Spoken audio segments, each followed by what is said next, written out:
Dangadi block राणीपड़ा panchayat नंदकिशोरपुर शासन नीलकंठेश्वर मंदिर प्रांगण में आंचलिक ब्राह्मण समाज तरफ एक बंधु मिलन कार्यक्रम अनुष्ठित हो कार्यक्रम में आंचलिक ब्राह्मण महासंघ जाजपुर जिलार विभिन्न अंचल ब्राह्मण माने उपस्थित रही ब्राह्मण एकता सांगठनिक कार्य और समाज पर निजर दायित्वबोध उपर आलोचना करने सहित नवनिर्वाचित कर्मकर्ता गठन सहित अनेक ब्राह्मण मानक मानपत्र और पुष्पगुच्छ दे संघ तरफ सम्मानित समस्त ब्राह्मण समाज एकतार बांधि हेबा संगे संगे जजमान मानकर मनस्कामना पूर्ण करने सहित सत् मार्ग चलने संघर वरिष्ठ कर्मकर्ता माने परामर्श देते आगु संघ को आहरी क्रियाशील करने सहित अधिकरू अधिक मेंबर जोड़ाई संघ तरफ आलोचना होता। Jajpur Jagabandhu Mahalik report news Odia. मु श्री गोपाल चंद्र पति आज नंदकिशोरपुर शासन नीलकंठेश्वर मंदिर प्रांगण में ब्राह्मण मानकर एक समावेश अनुष्ठित हो जाइए। यही समावेश जो नव कमिटी गठित होती से संपादक भाव नियुक्ति पाई। मु बहुत खुशी जे जाऊ आम दानगदी ब्लॉकर विभिन्न ग्राम ब्राह्मण मान नहीं आज जो समावेश आम आकलन करूँ आहूत करूँ से आमर आशा ठारू अधिक ब्राह्मण एठारे संगठित होइचंती एवं एठारे ब्राह्मण मानकर विभिन्न समस्या जजमान ठारू आस्थुवा विभिन्न प्रकार समस्या एवं सेमानकर जो कर्म अच्छी से कर्म बाबद विभिन्न समस्या ए बाबद आलोचना कराइला एवं तार प्रतिकार पाई मध्य विभिन्न प्रकार प्रचेष्टा करा जायछि। भल कथाटे तुमे या पूर्व पचारिथिला मोर जो आमर आवाहक थिले मदन नंदन को जे युव समाज कहीं एथरू दूरे जाउछि। गोटे कथा कहबी जे ये जो ब्राह्मण कर्म वर्तमान चली ब्राह्मण कर्म जो मैंने कर प्रति सम्मानटा कमी जाऊँगी एवं सेमानकर जेतिकी पारिश्रमिक पाइबा कथा से पारिश्रमिक से पाई पारना जहाँफल से भावुंट सेमानकर परिवार को सेमाने ब्राह्मण कर्म कर निश्चित भाव में माने प्रतिपादन करें ना से यही ब्राह्मण कर्म मनोभाव दूरे दूरे जाऊँगी एवं आम निश्चित भाव में यही ब्रह्म समाज कर चेष्टा करूँ से युव पीढ़ी मान यही कर्म आकृष्ट करने एवं आम आशा को निश्चित भाव में आगे आस आज सभारे कौन आलोचना है कौन लक्ष्य रखी करेंगे ना आगु को लक्ष्य रखी जे यही आमर जो माने कमिटी आज यही कमिटी माध्यम आम यही ब्राह्मण संगठन को रजिस्ट्रीभुक्त करूँ एवं समस्त निकट में आम पहुँचेबू जे आम ये अंचल एक ब्राह्मण समाज गठित होती एवं ब्राह्मण समाजर नीति नियम से संबंध में समस्त सचेतन करवा हूँ ये ब्राह्मण समाजर कर्तव्य यही आलोचना होती एवं आम ए बाबद समाज सृष्टित हबू।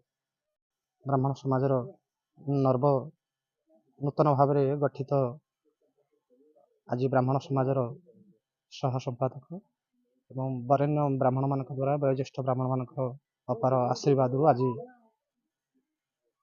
रानीपड़ा एवं शासन नंदकिशोरपुर शासन श्री श्री नीलकंठेश्वर महादेव प्रांगण में अनुष्ठित होता ब्राह्मण आंचलिक ब्राह्मण परिषद व आंचलिक ब्राह्मण अनुष्ठान मुझे जोग देइथिली एवं आवाहक थिले मदन मोहन नंद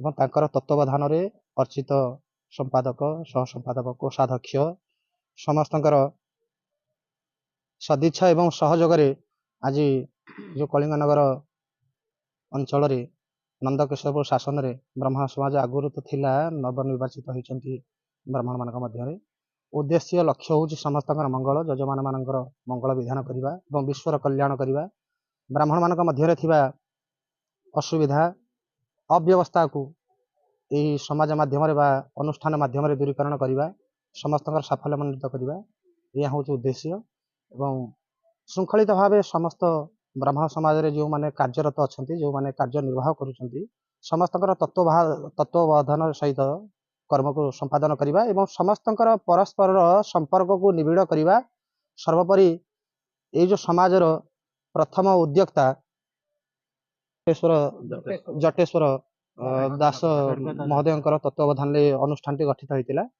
एवं क्रमागत भाव प्रत्येक वार्षिक अनुष्ठित होउछि और सविशेष तथ्य प्रदान करेंगे मुख्य आवाहक नंद।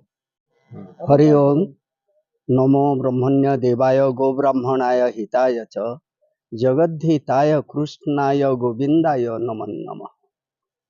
विश्वर मंगल पाई ସମାଜର ମଙ୍ଗଳ ପାଇଁ ଏ ବ୍ରାହ୍ମଣ ସମାଜକୁ ଉନ୍ନତ ମାର୍ଗରେ ପରିଚାଳିତ କରି ସତ୍ ଶିକ୍ଷା ସତ୍ ଦୀକ୍ଷା ଦେବା ପାଇଁ ଆମେମାନେ ଚେଷ୍ଟିତ ଅଛୁ। ଏ ସଭାର ଆୟୋଜନ କରିଛୁ। ଆଉ ବ୍ରାହ୍ମଣ ସମାଜକୁ ଆଗେଇ ନେବା ସହିତ ସମସ୍ତ ଯଜମାନ ବୃନ୍ଦମାନଙ୍କର ଦେଶବାସୀଙ୍କର ମଙ୍ଗଳ କାମନା କରିବା ହେଉଛି ଆମର ପ୍ରଥମ ଲକ୍ଷ୍ୟ। ତେଣୁକରି ଆମେ ଏ ସମାଜର ଉନ୍ନତି ପାଇଁ ବିଶ୍ୱର ମଙ୍ଗଳ ପାଇଁ ଆମର ଏ ସମାଜର ଆୟୋଜନ। ବ୍ରାହ୍ମଣ ସମାଜର ଯୁବପିଢ଼ିମାନଙ୍କୁ ଯେଉଁମାନେ ଏଥିରେ ହତୋତ୍ସାହ ହେଇଯାଉଛନ୍ତି, ପଶୁ ନାହାନ୍ତି, ସେମାନଙ୍କୁ ଆମେ ସତ୍ ମାର୍ଗରେ ଆଣିବା ପାଇଁ ପରିଚାଳିତ କରିବା ପାଇଁ ଆଉ ନୀତି ଶିକ୍ଷା ଦେବା ପାଇଁ ଆମେ ଚେଷ୍ଟିତ ଅଛୁ। ଆଉ ନିଶ୍ଚୟ ଏ ଯୁବପିଢ଼ି ମାନେ ଉତ୍ତରୋତ୍ତର ଉନ୍ନତ କରିବେ ବୋଲିକି ମୋର ଆଶା। ଯୁବପିଢ଼ିରୁ ଯୋଉ ଦୂରେଇ ଯିବ ଏମିତି ତ ରହିବ ନିଶ୍ଚୟ।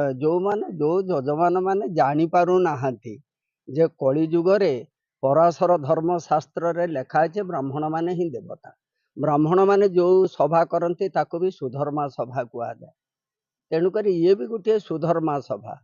ଆଉ ସବୁବେଳେ ପାଇଁ ତ ଦେବତା ମାନେ ରାକ୍ଷସ ମାନଙ୍କ ଦ୍ୱାରା ପୀଡ଼ିତ ହେଇଥାନ୍ତି। ସେଥିପାଇଁ ଦୁଃଖ କରିବାର କୌଣସି ଚିନ୍ତା ନାହିଁ। ଆଉ ତାକୁ ଆମେ ଯାହା ହେଲେ ବି ସୁଦ୍ଧା ତାକୁ ସବୁ ସହି ନେଇକି ଆମେ ସମାଜର ମଙ୍ଗଳ କାମନା କରିବା ପାଇଁ ଆମେ ଚେଷ୍ଟିତ ଅଛୁ। ଆଉ ତାହା ହିଁ କରିବୁ। ଆଉ ଯୁବପିଢ଼ି ମାନଙ୍କୁ ଆମେ ବି ନୀତି ଶିକ୍ଷା ବି ଦେବୁ। ଆପଣ ଏ ସଂଗଠନ ଆଗକୁ କେତେ କାର୍ଯ୍ୟକ୍ରମ ହବ ବୋଲି ଆଶା ରଖୁଛନ୍ତି? ଏ ସଂଗଠନ ନିଶ୍ଚୟ ଉନ୍ନତି କରିବ। କାରଣ ଏ ସଭାରେ ମୁଁ ଯେତିକି କଳ୍ପନା କରିଥିଲି ଆସିବା ପାଇଁ, କିନ୍ତୁ ତତୋଧିକ ଲୋକ ଆସିକି ଏଠି ପହଞ୍ଚିଛନ୍ତି। ତେଣୁକରି ଏ ସଭାକୁ ଦେଖିକି ମୁଁ ବି ବହୁତ ଖୁସି ଅଛି।